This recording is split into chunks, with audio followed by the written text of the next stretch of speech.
प्यारे मित्रों नमस्कार। इतना बेकार बेकार क्या कहें, घटिया आयोग हमने अपने पूरे जीवन में नहीं देखा। सोचिए, टीजीटी में बच्चे ज़्यादा हैं, मान लिया आपकी बात।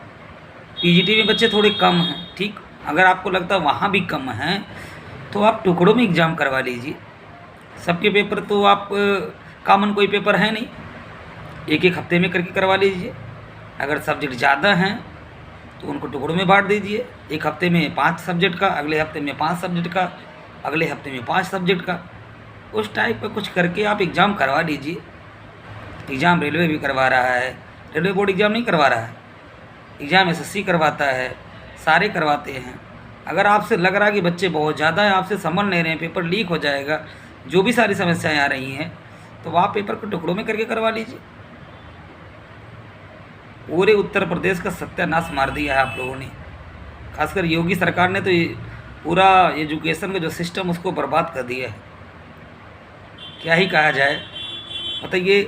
अगर सही तरीके से देखा जाए तो योगी सरकार ने अपने मन से कोई भर्ती नहीं की है। जो भी भर्तियां जब भी कभी भी हुई हैं, सब सुप्रीम कोर्ट के, हाई कोर्ट के किसी न किसी के ऑर्डर पर हुई हैं। योगी आदित्यनाथ को मैं पिछले दिनों सुन रहा था, उन्होंने कहा कि मैंने 1.5 लाख 2 लाख भर्तियाँ शिक्षा विभाग में किया है। शर्म नहीं आ रही थी बोलते हुए योगी आदित्यनाथ को कि वो भर्ती कैसी भर्ती है। किसी को हटा करके उसके स्थान पर भर्ती कर देना भर्ती कहते हैं फ्रेश। शिक्षा मित्रों को हटा करके सुप्रीम कोर्ट ने उनको हटाया और कहा कि इनके स्थान पर आप 2 या 3 बार में भर्ती को भरें।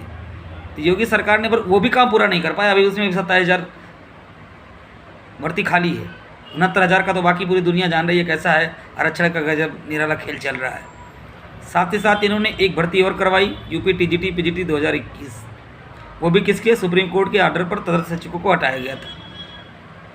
और 2018 में एलटी हुई थी, वो भर्ती किसकी थी, अखिलेश यादव की।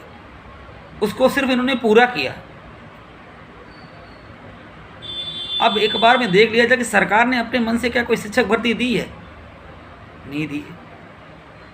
सरकार एक बार सोचे कि क्या अगर हम 5 ही हज़ार मान लेते हैं तो 8 सालों में 8 पंच 40, क्या 40,000 शिक्षक भी रिटायर नहीं हुए। हायर का कुछ पता नहीं है, हायर एजुकेशन का कुछ पता नहीं। आपने एग्जाम एक करवाया, ऐसी की तैसी कर दी, उसकी पेपर लीक हो गया। आपका डाइट प्रवक्ता का कोई भर्ती आती नहीं है, आपके टेक्निकल में कोई भर्ती आती नहीं है। आपके समाज कल्याण में आपने ऐसा दे रखा है कि संविदा संविदा संविदा।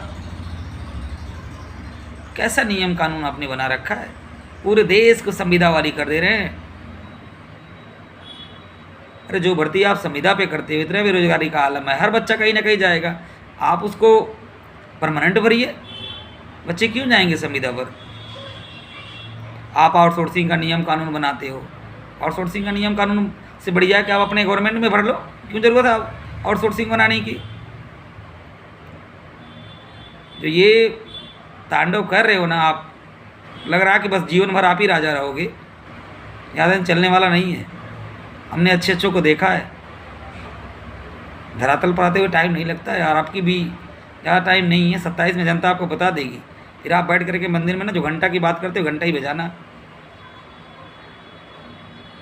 परीक्षा डाल, एक परीक्षा आपसे नहीं करवाई जा रही है। आपको प्रयागराज आने के लिए 1 महीने में 14 दिन का टाइम, 14 बार आप आ जाते हो। आपको एक बार आयोग की मीटिंग लेने पर आपको असर नहीं पड़ रहा, आपके अधिकारी आपके